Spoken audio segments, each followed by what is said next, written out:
Hello guys, तो स्वागत है आप सभी का फिर से आपका छोटा सा प्यारा सा यूट्यूब चैनल और फेसबुक पे। तो आज हम लोग एक बेहद इम्पोर्टेंट टॉपिक या कहिए तो जो भी बच्चे 10th पास करते हैं या 11th में होते हैं या 12th में होते हैं या 12th पास करने के एक साल बाद तक अपने अंदर सपना बना के रखते हैं एक कॉलेज का जिसका नाम है IIT अर्थात Indian institute of technology. Indian institute of technology इसमें जाने का सपना सभी का होता है, चाहे हम यूपी से हो, चाहे हम बिहार से हो, चाहे झारखंड से हो, जो भी छोटे छोटे राज्य से हो या छोटे छोटे शहर से हो। अगर हम 10th पास करते हैं तो हमारे अंदर एक सपना होता है IIT जाने का। तो मेरे पास भी था एक सपना IIT करने का, ठीक है ना। हमने प्रयास भी करा, इसमें असफल रहे। आज हम उसी के बारे में बताने वाले हैं IIT होता क्या है। क्योंकि हमारे जो छोटे भाई बहन हैं उनका रिक्वेस्ट रहता है कि आप हमको बताइए IIT होता क्या है, इसमें जाने का प्रोसेस क्या है, कितना नंबर का एग्जाम होता है, कितना एग्जाम हम दे सकते हैं। इसमें आज हम एक बात बताएंगे जो कि पूरे मार्केट में जो छोटे छोटे शहर होते हैं उसमें ये बात चलते रहता है, जिसके कारण से बहुत से बच्चे IIT का प्रयास करते हैं, जेई का देने का प्रयास करते हैं और कहीं ना कहीं आगे जा करके मात खाते हैं, जिसका शिकार मैं खुद हुआ हूँ।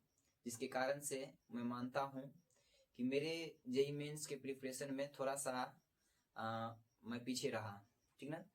तो IIT Indian institute of technology IIT में जाने के लिए आपको इंडियन इंस्टीट्यूट ऑफ टेक्नोलॉजी के किसी भी कॉलेज, चाहे IIT बॉम्बे हो, चाहे IIT मद्रास हो, इसमें से किसी भी कॉलेज में जाना है अगर आपको, तो आपको सर्वप्रथम सबसे पहले एक एग्जाम देना पड़ेगा, जेई मेंस।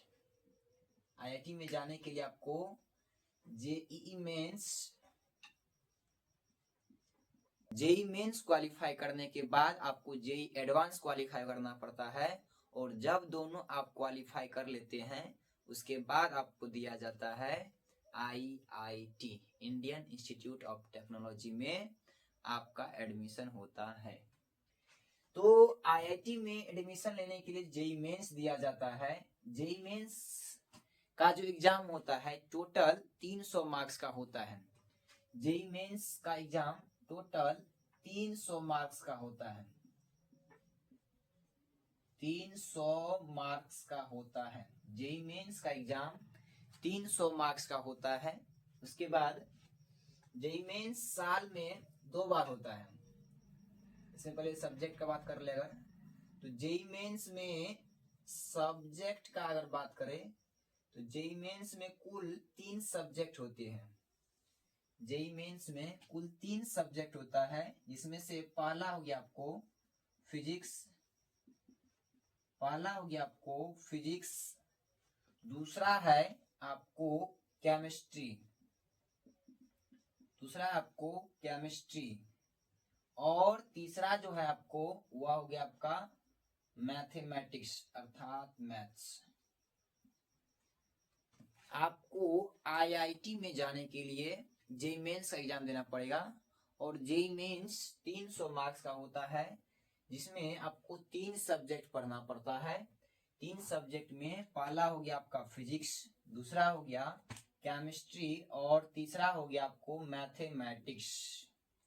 3 सब्जेक्ट हो गया फिजिक्स, केमिस्ट्री एंड मैथमेटिक्स, जिसमें आपको 30 क्वेश्चन रहता है। अगर क्वेश्चन का बात करें, प्रश्न का बात करें अगर हम, तो टोटल 30 क्वेश्चन इसमें से रहता है और 30 क्वेश्चन इसमें रहता है, 30 क्वेश्चन इसमें से रहता है, 30 क्वेश्चन रहती है। क्या?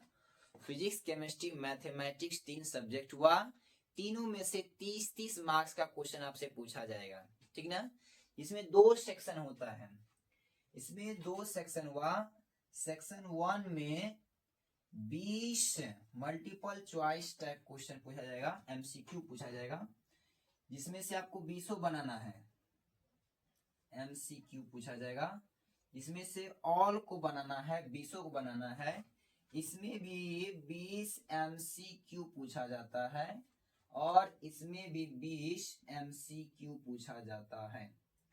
तीनों में 20-20 एमसीक्यू पूछा जाता है। मतलब 4 ऑप्शन रहेंगे आपके पास, 4 में से एक ऑप्शन टिक करना है आपको। उसके बाद सेक्शन 2 में चलिएगा, अगर सेक्शन 2 में चलिएगा अगर, तो सेक्शन 2 में आपसे न्यूमेरिकल टाइप क्वेश्चन पूछता है, जिसमें से 10 क्वेश्चन रहता है।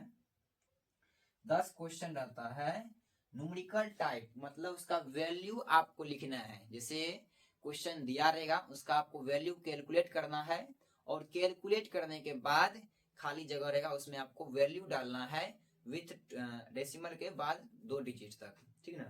तो उसमें से जो वैल्यू रहेगा उसमें ऑप्शन नहीं रहेगा। इसमें सेकेंड सेक्शन में ऑप्शन नहीं रहती है आपके पास। सेकेंड सेक्शन में ऑप्शन नहीं है, केवल क्वेश्चन है, उसका आंसर आपको फाइंड करना है और ब्लैंक जो जगह होगा, खाली जगह, उसमें भरना आपको।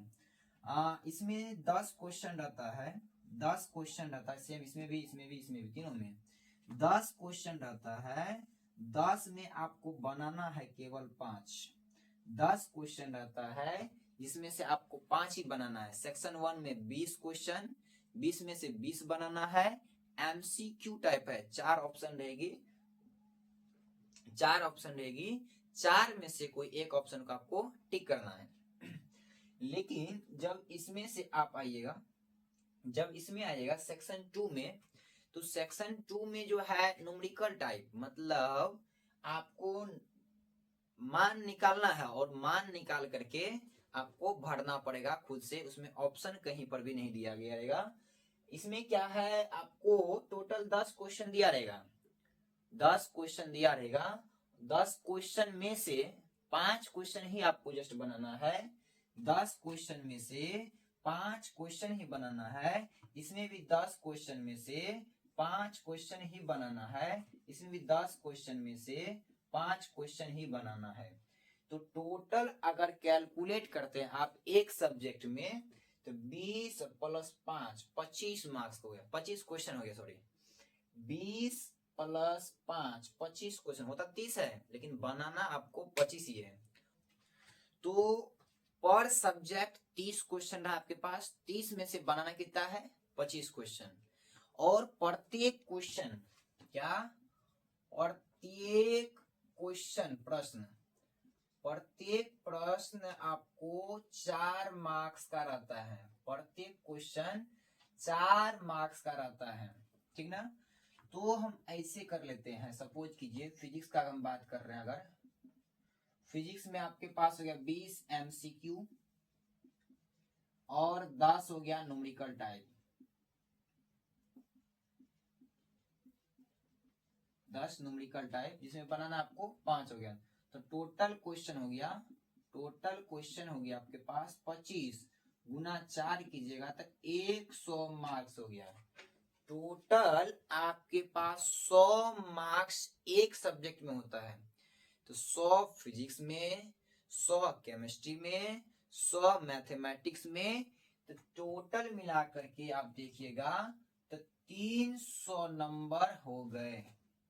जेईई मेंस में 300 नंबर का एग्जाम होता है, जिसमें से 100 मार्क्स फिजिक्स में, 100 मार्क्स केमिस्ट्री में, 100 मार्क्स मैथमेटिक्स में होता है। टोटल क्वेश्चन कितना हो गया, 30 रहता है एक सब्जेक्ट में, बनाना 25 होता है। तो इस कारण से 25 गुनी 4 हो गया 100, 100, 100, 100, 300 मार्क्स हो गया।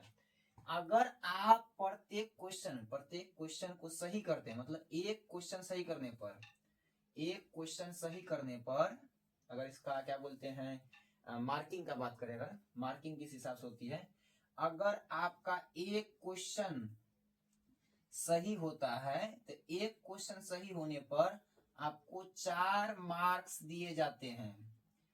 एक क्वेश्चन आप अगर सही करते हैं तो 4 मार्क्स मिलता है आपको। वही अगर आप एक क्वेश्चन गलत कर रहे हैं, आप एक क्वेश्चन गलत कर रहे हैं तो -1 मार्क्स हो जाएगा आपका। क्या? अगर आप सही करते हैं क्वेश्चन को, जैसे मानिए हमारे पास एक क्वेश्चन आया, उसका सही आंसर किया तो हमको 4 नंबर मिलेगा, पहले 40 था तो 44 हो जाएगा। वहीं अगर एक क्वेश्चन का हम गलती कर दिए तो पहले से जो 40 मार्क्स था मेरा, उसमें से 1 मार्क्स नेगेटिव हो जाएगा, 39 मार्क्स बचेगा। ठीक ना? क्या? कि अगर हमारे पास पहले से 39 मार्क्स का था, पहले से 40 मार्क्स का क्वेश्चन था सिक्योर, हम अगले क्वेश्चन में सही करें तो हमको 44 मार्क्स अर्थात 44 मार्क्स होगी। और नहीं अगर गलती कर दे रहे हैं तो इस क्वेश्चन का मार्क्स तो गया ही गया, इसके साथ साथ पिछला जो मेरा 40 था उसमें से भी 1 मार्क्स मेरा चला जाएगा। तो यही हुआ निगेटिव मार्किंग। तो इसमें निगेटिव मार्किंग भी होती है, सही होने पर 4 नंबर और गलती होने पर आपका अपना मार्क्स में से 1 मार्क्स काट लिया जाएगा। ठीक ना? तो हम लोग बात कर लिए क्या, जेई मेंस देना पड़ता है आईआईटी के लिए। सबसे पहले आपको जेई मेंस देना पड़ता है, जिसमें टोटल मार्क्स 300 होता है। सब्जेक्ट कितना होता है? तो सब्जेक्ट भी आपको 3 होता है। कौन कौन? Physics, chemistry, mathematics. Physics, chemistry, mathematics, तीनों में कितना मार्क्स क्वेश्चन? तो फिजिक्स से 100, केमिस्ट्री से 100, मैथमेटिक्स से 100, मैथमेटिक्स से 100। क्वेश्चन का बात करें तो फिजिक्स में 30 क्वेश्चन, केमिस्ट्री में 30 क्वेश्चन, मैथमेटिक्स में 3 क्वेश्चन। बनाना कितना है? तो 30 में से आपको केवल 25 बनाना है। टोटल तीनों में 25 फिजिक्स में, 25 केमिस्ट्री में, 25 मैथमेटिक्स में। एक क्वेश्चन पे कितना मार्क्स? 4 मार्क्स। सही होने पर एक क्वेश्चन पे 4 मार्क्स हुआ। तो 25 गुना 4 100 नंबर, एक सब्जेक्ट में आपको 100 नंबर मिल रहा है। तो टोटल तीनों सब्जेक्ट मिला करके आपको 300 नंबर प्राप्त होंगे। और सही करने पर 4 नंबर, गलती करने पर 1 नंबर काट लिया जाएगा। अब यह एग्जाम होता कब कब है? यह एग्जाम होता कब कब है? तो ये एग्जाम साल में 2 बार होती है। ये एग्जाम साल में 2 बार होता है। एग्जाम एक साल में ये एग्जाम 2 बार होती है, जनवरी और अप्रैल में। ठीक ना? दोनों में सेम वही पैटर्न होगा जो भी बताया है, सेम का सेम। अब जब जनवरी अटेम्प्ट में जो एग्जाम हो रहा है उसमें बच्चा को छाटा जाता है, और अप्रैल अटेम्प्ट में भी जो एग्जाम होता है उसमें से भी छाटा जाता है। एक परसेंटेज दिया जाता है, अगर आप उस परसेंटेज को क्वालिफाई कर रहे हैं। क्या? अगर आप उस परसेंटेज को क्वालिफाई कर रहे हैं तो आप जाकर के जेई एडवांस के लिए एलिजिबल हो सकते हैं। क्या? पहला अटेम्प्ट दीजिएगा जनवरी में, सेकेंड अटेम्प्ट दीजिएगा अप्रैल में। दोनों में से एक परसेंटाइल के अकॉर्डिंगली बच्चे को चयनित किया जाता है जेई एडवांस के लिए। ठीक ना? अब मान के चलते हैं कोई बच्चा क्वालिफाई कर गया जेई मेंस में, या तो यहां से या तो यहां से, उसके बाद आपको देना पड़ेगा जेईई एडवांस। JEE advance. तो जेईई एडवांस में इसका कोई क्या बोलते हैं, इसका कोई एग्जाम पैटर्न फिक्स्ड नहीं होता है। क्या? जेईई एडवांस का कोई एग्जाम पैटर्न फिक्स नहीं होता है, इसका कोई एग्जाम पैटर्न फिक्स नहीं होता है। आपको इसमें 11th 12th physics, chemistry, mathematics का प्रॉपरली तैयारी करके जाना है, और एग्जाम के सेंटर पे ही आपको पता लगेगा किस प्रकार से इसका फॉर्मेट होता है। क्या? एग्जाम के ही सेंटर पर पता लगेगा आपको कि किस प्रकार का फॉर्मेट होता है। इसमें कोई फिक्स्ड पैटर्न नहीं दिया गया होता है कि हाँ इतना मार्क्स का एग्जाम लिया जाएगा और इसी टाइप का क्वेश्चन आएगा। हाँ, आप क्वेश्चन बैंक से अनुमान लगा सकते हैं, जो पीछे पूछा गया क्वेश्चन है उससे अनुमान आप लगा सकते हैं कि हाँ इस हिसाब से हो सकता है, लेकिन इसका कोई पैटर्न फिक्स्ड नहीं होता है। अगर आप जेई मेंस क्वालिफाई करके जेई एडवांस गए, जेई एडवांस क्वालिफाई कर गए, अगर आपका वहां पे अगर रैंक आपका वहां पे अगर रैंक आपका अंडर 20,000 20,000 के अंदर आता है तो ही आपको एक क्या सकते हैं कह सकते हैं एवरेज या आईआईटी मिल सकता है, यानी तो उससे कम में ही आईआईटी होती है, क्लोज हो जाता है, आपको आईआईटी मिल सकता है इतना तक में 20,000 तक में अप्रोक्स आपको आईआईटी मिल जाता है, ठीक ना। तो आपको पहले जेई मेंस देना पड़ेगा, फिर जेई एडवांस देना पड़ेगा, उसमें क्वालिफाई अगर करते हैं तो आपको आईआईटी मिलेगा, ठीक ना। अब आपके मन में एक डाउट हो रहा होगा कि एज लिमिट क्या है या कब कब हम एग्जाम दे सकते हैं और इस एग्जाम में हमारे 12th का क्या प्रभाव पड़ सकता है। तो अब हम क्राइटेरिया के बारे में बात करने वाले हैं, क्या क्राइटेरिया हो सकता है।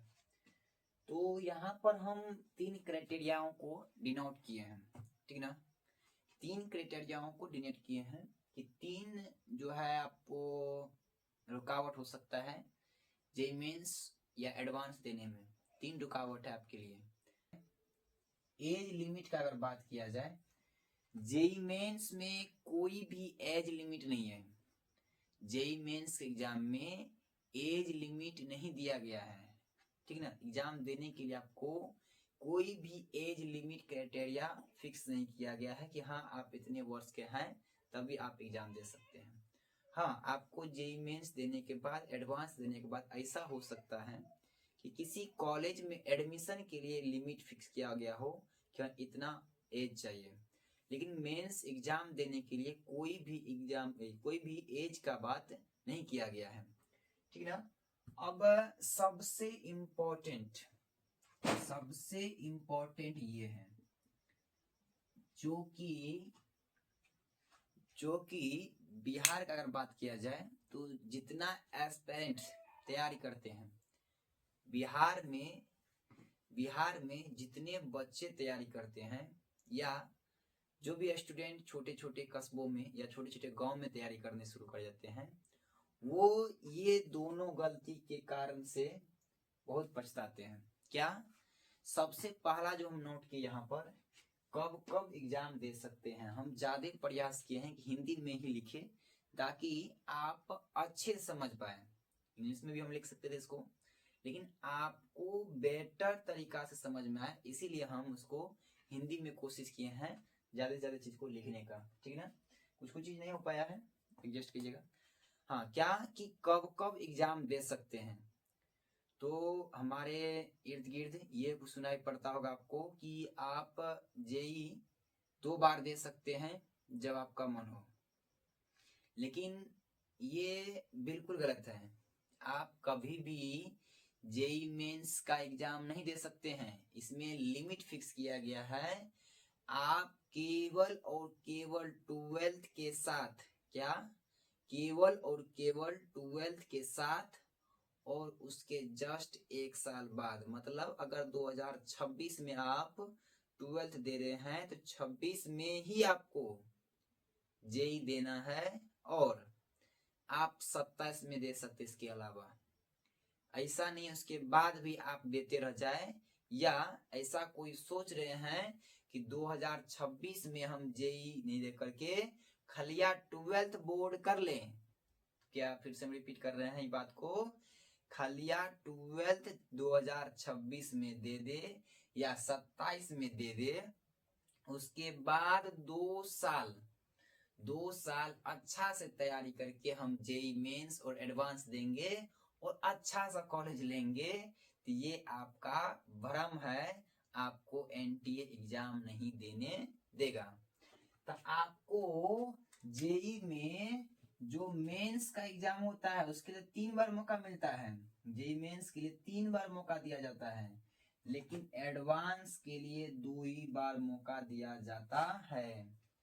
तो हम जब 2 बार बोले हैं ना, तो इसका मतलब है आईआईटी, क्योंकि हम जब सपना देखते हैं तो वो सपना आईआईटी का देखते हैं, न कि हम एनआईटी या ट्रिपल आईटी का देखते हैं, ठीक ना। तो इसीलिए हम कहे हैं 2 बार।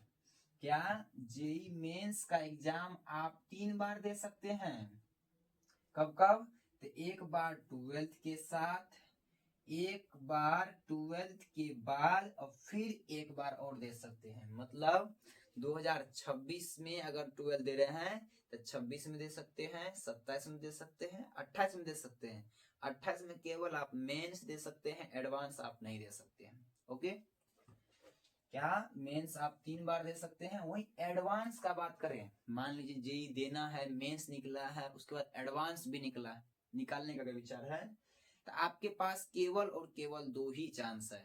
केवल और केवल आपके पास 2 ही चांस है, एक 12th के साथ, एक 12th के जस्ट एक साल बाद। 26 में अगर 12 दिए हैं तो केवल 27 में दे सकते हैं। ऐसा कदापि नहीं हो सकता है कि 25 में अगर बोर्ड दिए हैं आप तो 26 में अगर बोर्ड दिए आप तो 27 में नहीं दे करके हम 28 में एडवांस दे। अगर आपके दिमाग में ये आ रहा है कि 2 बार देना है, एक बार 12th के बाद दे देंगे, हाँ एक बार 12th के 2 साल बाद देंगे, तो आपको एनटीए एग्जाम से भगा देगा, आपको एग्जाम देने नहीं देगा। आप जस्ट 12th के साथ दे सकते हैं और 12th के जस्ट एक साल बाद, ठीक ना। 2025 हम इस बात को जोरदार समझाना चाहते हैं, आपको समझ में ये बात आना चाहिए कि आप अगर 2026 में 12th बोर्ड दे रहे हैं तो 2026 में दे सकते हैं, जनवरी में भी और अप्रैल में भी, ठीक ना, जनवरी में भी और अप्रैल में भी। उसके बाद 2027 में ही सिर्फ दे सकते हैं, 28 नहीं, 29 भी नहीं, 30 भी नहीं, आप केवल और केवल 27 में दे सकते हैं, जस्ट एक साल बाद। उसके बाद आप एलिजिबल नहीं है जेई एडवांस के लिए, ठीक ना। अब जेई एडवांस के लिए तो सबसे पहले मेंस देना पड़ेगा ना, तो जेई मेंस आपको 2026 से 27 में दे सकते हैं। अगर 26 में बोर्ड दिए तो 2 ही बार आप दे सकते हैं। उसके बाद आपको आईआईटी मिल सकता है, जो कि सबसे बड़ा मिथ है, भ्रम है।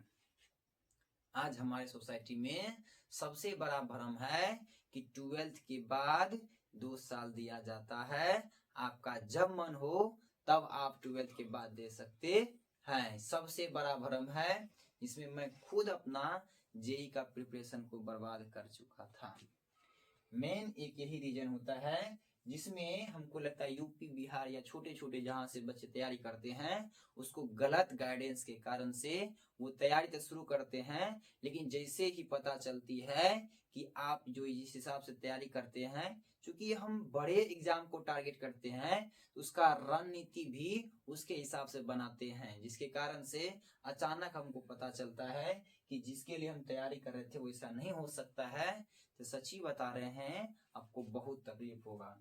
तो आप 12th के बाद एक ही साल दे सकते हैं 12th, और उसके बाद केवल एक ही साल दे सकते हैं, उससे ज्यादा बार नहीं दे सकते हैं, ठीक ना। अब देखिए हाँ, तो इसमें आपको एक चीज और याद आ रहा होगा, क्या कोई बड़ा होशियार होता है, बहुत चालाक, वेरी चालाक, जितना चालाक सोच नहीं सकते हैं, वो सोचता है हम एनटीए को बुर्बक बना दे, ठीक ना। वो सोचता है हम एनटीए को बुर्बक बना दे। हम ऐसा करते हैं ना, 11th कर लेते हैं, क्या 11th मान लीजिए आप 2025 में 11th में है, आप सोच रहे होंगे 2025 में हम 11th पढ़ लेते हैं, 12th में नहीं जाकर के फिर 11th में रह जाएंगे। 2026 में भी हम 11th में रह जाएंगे। सूत्र हम अच्छा समझाने की कोशिश कर रहे हैं इधर, ठीक ना। क्या कोई बच्चा अगर 2025 में 10th पास करके 11th में आया है, 10th पास करके 11th में आया, समझना इसको, इस बात को समझना, बहुत इंपॉर्टेंट बात है इसका। 2025 में अगर 11th में है, वो सोच रहा है कि 2026 में हम 12th में न जा करके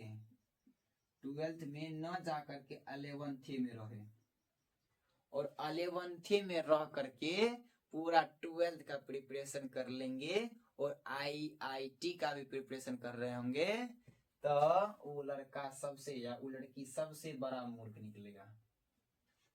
वो स्टूडेंट सबसे बड़ा मूर्ख निकलेगा। कारण क्या होगा, पहले हम इसको कंप्लीट कर लेते हैं। 2026 में नहीं दे करके ये सोचेगा 2027 में हम बोर्ड भी देंगे 12th का, प्लस में IIT भी फोड़ देंगे।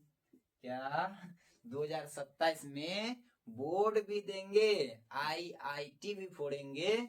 तो आप ये बात मेरा याद रखिएगा कि आपसे बड़ा मूर्ख कोई नहीं है। NTA उतना बुर्बक नहीं है, ठीक ना। वो IIT तैयारी कराता है, उसके पास कितना पढ़ा लिखा है, कितना मेंटल मतलब स्ट्रेस झेला हुआ विद्यार्थी सब होता है, कितना दिमाग वाला विद्यार्थी उसके पास है। तो आप कैसे अनुमान लगा सकते हैं कि हम ऐसे करके 12th भी कर लेंगे, IIT भी कर लेंगे, ठीक है। ऐसे नहीं होता है। होता क्या है कि जब आप 10th पास करते हैं, 10th पास जस्ट 10 क्लास पास करते हैं, जो गौर सुन, गौर से कान खोल के, जब आप 10 क्लास पास करते हैं ना, तब से ही आप पे NTA का ध्यान है। NTA जो IIT एग्जाम लेता है, उसका ध्यान है आपके ऊपर, कब आप 10th पास किए हैं, कब आप 10th पास किए हैं, उसको देखता है, वहां से मैच करता है। अगर आप 2025 में, क्या 2025 में आप अगर 2025 में आप अगर 10th दिए हैं, 2027 में आपको 12th देना है, 2027 में आपको 12th देना है, नहीं समझे। अगर 2027 में पास नहीं हुए या 2027 में बोर्ड नहीं दिए, 28 में भी पास नहीं किए,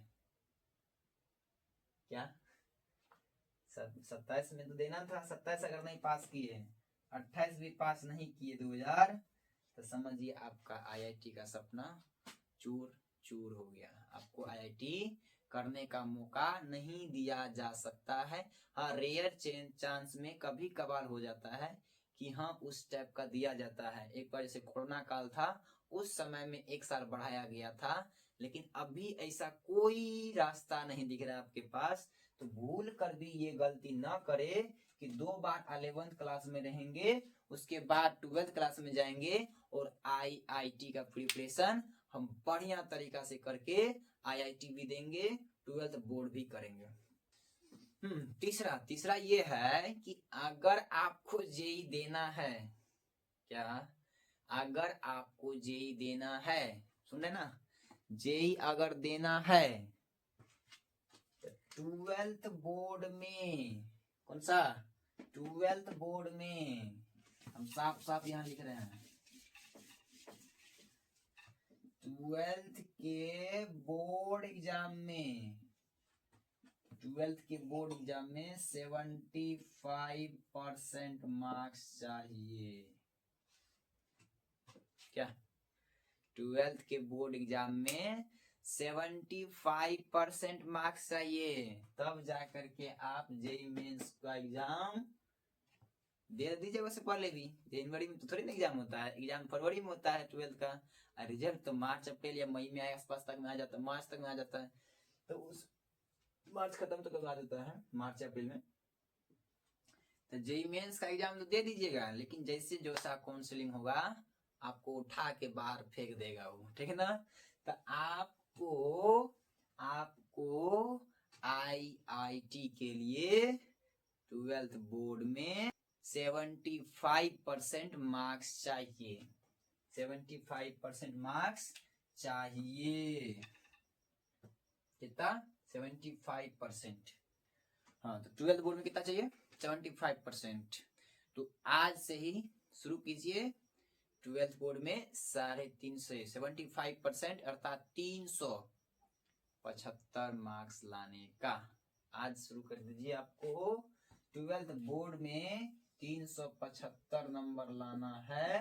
375 आएगा, 500 में हम बिहार बोर्ड का बात कर रहे हैं, 375 नंबर आएगा तो ही आप JEE देने का सोचिएगा, अदरवाइज JEE देने का आप बिल्कुल भी सोच नहीं सकते हैं। बहुत से बच्चे ऐसे हैं जो 12th देते हैं, उसके साथ जेई भी देते हैं। ऐसा होता है जेई मेंस क्वालिफाई कर जाता है, लेकिन बिहार बोर्ड में वो 75% स्कोर नहीं कर पाता है। ठीक ना। तो चूंकि आज ये सब तीनों था, इसी तक था, मतलब लिमिट यही तक है। आपको 75% चाहिए। 12th के बाद आप जस्ट एक साल बाद दे सकते हैं, 12 के साथ और एक साल बाद दे सकते हैं। हाँ, एज कोई लिमिट नहीं है। हाँ, कॉलेज के हिसाब से कोई दे सकता है, लेकिन मेंस में के लिए, एडवांस के लिए कोई एज लिमिट नहीं है। ठीक ना। होपफुली इस सब चीज समझ गए होंगे। क्योंकि आज सिलेबस के बारे में ही जानना था आपको, कैसा सिलेबस होता है इसका, कैसा एग्जाम पैटर्न होता है, कितना मार्क्स का एग्जाम होता है, कितना क्वेश्चन होता है, सब कुछ हम बता दिए हैं। अगर आप इसमें और ज्यादा इंटरेस्ट ले रहे हैं, जैसे हम कैसे प्रिपरेशन किए थे, या किस हिसाब से करना चाहिए, जैसे हिंदी मीडियम से आप 10th किए हैं, उसके बाद इंग्लिश मीडियम से करना चाहिए, तो जेई करना है तो आपको इंग्लिश मीडियम से ही करना पड़ेगा। अच्छा, वो उसी में अवेलेबल है। तो उसके लिए भी अगर आप वीडियो चाहते हैं तो कमेंट कीजिए कि हमको और वीडियो चाहिए, या मेरा एक स्टोरी सुनना चाहते हैं कि आप किस हिसाब से प्रिपरेशन किए और कहाँ आपको लगता है लैक करने का, आपका प्रिपरेशन खराब हुआ या आपका सिलेक्शन नहीं हो पाया, उसका भी स्टोरी चाहिए तो वो भी आप में कमेंट कीजिए। और उसके अलावे भी अगर और ज्यादा कोई चीज चाहिए जिस पे टॉपिक पे चाहे आप हमको वीडियो चाहिए, जिससे इसमें एक टॉपिक पे और वीडियो बन सकता है कि 75% पहले लाए, कि पहले आईआईटी दे, जेईई मेंस का तैयारी करे, या दोनों साथ साथ तैयारी करे, या 11th कैसे मैनेज करे, 12th कैसे मैनेज करे और आईआईटी कैसे मैनेज करे। ठीक ना। इस प्रकार से अलग अलग टॉपिक हो सकता है, क्योंकि हमारे पास उतना ज्यादा समय नहीं रहता जिसका हम वीडियो इतना अपलोड नहीं कर सकते हैं। हाँ, अगर आप कमेंट करते हैं तो जरूर है कि समय निकाल करके हम आपके लिए वीडियो बनाएंगे। ठीक ना। उम्मीद तो आपको सब कुछ समझ में आ गया होगा। तो मिलते हैं नेक्स्ट वीडियो में।